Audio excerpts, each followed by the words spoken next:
মা, ভূমিকম্প কেন হয়? আচ্ছা বলো তো এটা কি? এটা হলো পৃথিবী। এই পৃথিবী অনেকগুলো খন্ড খন্ড প্লেট দ্বারা গঠিত। তাই নাকি?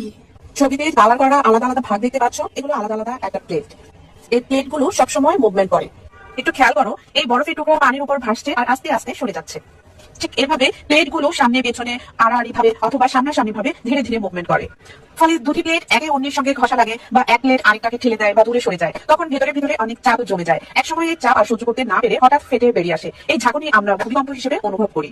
তাহলে বাংলাদেশে একটা প্লেট আর আরেকটা প্লেট ধাক্কা পেয়েছে? ঠিক তাই। তুমি বাংলাদেশের ম্যাপটা খেয়াল করো, রেড কালারের ক্রমানুসারে বাংলাদেশ ভূমিকম্পন প্রবণ অঞ্চল। কারণ দেশটি তিনটি প্রধান টেকটনিক প্লেটের, 1 ইউরেশিয়া, 2 ইন্ডিয়া এবং 3 বার্মা মাইক্রো প্লেট সংযোগস্থলে অবস্থিত। এই প্লেটগুলোর মধ্যে সংঘর্ষ ও চাপের কারণে এখানে প্রায় ভূমিকম্প অনুভূত হয়, যা একটি বড় ধরনের ঝুঁকির কারণ। মম, ভূমিকম্প রোধের উপায় কি? ভূমিকম্প রোধ করার উপায় আমার জানা নেই বাবা, কারণ এটি প্রাকৃতিক ভূতাত্ত্বিক একটা প্রক্রিয়া। তবে ক্ষতি কমানোর অনেক উপায় আছে, যেমন ভূমিকম্প সহনশীল ভবন নির্মাণ করা, পুরনো ও দুর্বল ভবন সংস্কার করা, ভারী জিনিস নিচে রাখা, আলমারি টিভি দেয়ালে শক্ত করে আটকানো, গ্যাস ও বৈদ্যুতিক লাইন নিরাপদ রাখা, ভূমিকম্পন মানচিত্র অনুযায়ী নগর পরিকল্পনা করা ইত্যাদি।